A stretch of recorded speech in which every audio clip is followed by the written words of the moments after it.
ಭಗತ್ ಸಿಂಗ್ ಯಾರು? ಅವ್ರ ಬಗ್ಗೆ ನಿಮ್ಗೇನು ಗೊತ್ತು? ಭಗತ್ ಸಿಂಗ್ ಅವರು ಭಾರತದ ಮಹಾನ್ ಕ್ರಾಂತಿಕಾರಿಯವರು, ಸ್ವಾತಂತ್ರ್ಯ ಹೋರಾಟಗಾರರವರು ಭಗತ್ ಸಿಂಗ್. ಇವರು 1907ರಲ್ಲಿ ಸೆಪ್ಟೆಂಬರ್ 28ರಂದು ಪಂಜಾಬ್ನ ಬಂಗಾ ಗ್ರಾಮದಲ್ಲಿ ಜನಿಸ್ತಾರೆ. ಎಲ್ಲಿ ಜನಿಸ್ತಾರೆ? ಬಂಗಾ ಗ್ರಾಮ. ಬಾಲ್ಯದಿಂದಲೇ ದೇಶಭಕ್ತಿಯವರಲ್ಲಿ ಹೆಚ್ಚಿರುತ್ತೆ. ಜಲಿಯನ್ ವಾಲಾಬಾಗ್ ಹತ್ಯಾಕಾಂಡದಿಂದ ಅವರು ತುಂಬ ಪ್ರಭಾವಿತರಾಗಿದ್ದರು. ಭಗತ್ ಸಿಂಗ್ ಇವರು ಬ್ರಿಟಿಷರ ವಿರುದ್ಧ ಹೋರಾಡ್ತಾರೆ. ಇವರು ಹೋರಾಡಿ ಒಂದು ಕ್ರಾಂತಿಕಾರಿ ಸಂಘಟನೆಗಳಲ್ಲಿ ಸೇರಿಕೊಳ್ತಾರೆ. 1928ರಲ್ಲಿ ಲಾಲಾ ಲಜಪತ್ ರಾಯ್ ಅವರು ತೀರ್ಕೊಂಡಾಗ ಅವರ ಪ್ರತೀಕಾರವಾಗಿ ಬ್ರಿಟಿಷ್ ಅಧಿಕಾರಿ ಸ್ಯಾಂಡರ್ಸ್ನನ್ನು ಗುಂಡಿಟ್ಟು ಕೊಲ್ತಾರೆ. ನಂತರ ದೆಹಲಿ ವಿಧಾನಸಭೆಯಲ್ಲಿ ಬಾಂಬ್ ಕೂಡ ಹಾಕ್ತಾರೆ. ಇನ್ಕ್ವಿಲಾಬ್ ಜಿಂದಾಬಾದ್ ಎಂಬ ಘೋಷಣೆಯನ್ನು ಭಗತ್ ಸಿಂಗ್ ಅವರು ಕೂಗ್ತಾರೆ. ಭಗತ್ ಸಿಂಗ್, ರಾಜ್ಗುರು, ಸುಖದೇವ್ ಇವರನ್ನು 1931 ಮಾರ್ಚ್ 23ರಂದು ಇವರನ್ನು ಲಾಹೋರ್ ಜೈಲಿನಲ್ಲಿ ಗಲ್ಲಿಗೇರಿಸಲಾಗುತ್ತೆ.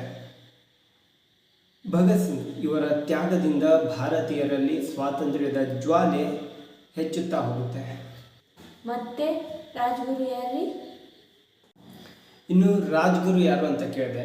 ರಾಜ್ಗುರು ಇವರ ಪೂರ್ಣ ಹೆಸರು ಶಿವರಾಮ್ ಹರಿ ರಾಜ್ಗುರು ಅಂತ. ಇವರು 1908 ಆಗಸ್ಟ್ 24ರಂದು ಮಹಾರಾಷ್ಟ್ರದ ಖೇಡ್ ಗ್ರಾಮದಲ್ಲಿ ಜನಿಸ್ತಾರೆ. ಎಲ್ಲಿ ಜನಿಸ್ತಾರೆ? ಖೇಡ್ ಗ್ರಾಮದಲ್ಲಿ ಜನಿಸ್ತಾರೆ. ಇವರು ಧೈರ್ಯಶಾಲಿ ಮತ್ತು ದೇಶಭಕ್ತ ಇವರಾಗಿರ್ತಾರೆ. ಇವರು ಭಗತ್ ಸಿಂಗ್ ಅವರೊಂದಿಗೆ ಸೇರಿ ಬ್ರಿಟಿಷರ ವಿರುದ್ಧ ಕ್ರಾಂತಿಕಾರಿ ಚಟುವಟಿಕೆಗಳಲ್ಲಿ ಪಾಲ್ಗೊಳ್ತಾರೆ, ಭಾಗಿಯಾಗ್ತಾರೆ. ಸ್ಯಾಂಡರ್ಸ್ ಹತ್ಯೆ ಪ್ರಕರಣದಲ್ಲಿ ಇವರು ಪ್ರಮುಖ ಪಾತ್ರ ವಹಿಸಿರ್ತಾರೆ. ರಾಜ್ಗುರು ಕಾರಣ ಅವರಿಗೆ ಬಂಧಿಸ್ತಾರೆ, ಜೈಲಿಗೆ ಕಳಿಸ್ತಾರೆ. ಅವರು ದೇಶದ ಸ್ವಾತಂತ್ರ್ಯಕ್ಕಾಗಿ ತಮ್ಮ ಪ್ರಾಣವನ್ನೇ ತ್ಯಾಗ ಮಾಡ್ತಾರೆ. ರಾಜ್ಗುರು. ಮತ್ತೆ ಸುಖದೇವ್ ಯಾರು?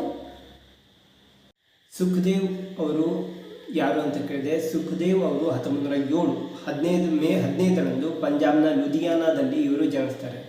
ಇವರು ಭಗತ್ ಸಿಂಗ್ ಅವರ ಆಪ್ತ ಸ್ನೇಹಿತರಾಗಿರ್ತಾರೆ. ಸ್ವಾತಂತ್ರ್ಯ ಚಳುವಳಿಯಲ್ಲಿ ಸಕ್ರಿಯವಾಗಿ ಭಾಗಿಯಾಗಿರ್ತಾರೆ. ಸುಖದೇವ್ ಅವರು ಹಿಂದೂಸ್ತಾನ್ ಸೋಷಿಯಲಿಸ್ಟ್ ರಿಪಬ್ಲಿಕ್ ಅಸೋಸಿಯೇಷನ್ ಈ ಸಂಘಟನೆಯಲ್ಲಿ ಸುಖದೇವ್ ಅವರು ಕಾರ್ಯನಿರ್ವಹಿಸಿರ್ತಾರೆ. ಬ್ರಿಟಿಷರ ವಿರುದ್ಧ ಹೋರಾಟವನ್ನು ಮಾಡ್ತಾರೆ ಸುಖದೇವ್.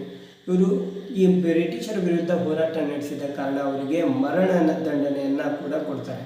1931 ಮಾರ್ಚ್ 23ರಂದು ಭಗತ್ ಸಿಂಗ್, ರಾಜ್ಗುರು, ಸುಖದೇವ್ ಇವರು 3 ಜನರಿಗೆ ಗಲ್ಲಿಗೇರಿಸಲಾಗುತ್ತೆ. ಇವರು ಮಹಾನ್ ಕ್ರಾಂತಿಕಾರಿಗಳು ಭಗತ್ ಸಿಂಗ್, ರಾಜ್ಗುರು ಮತ್ತು ಸುಖದೇವ್.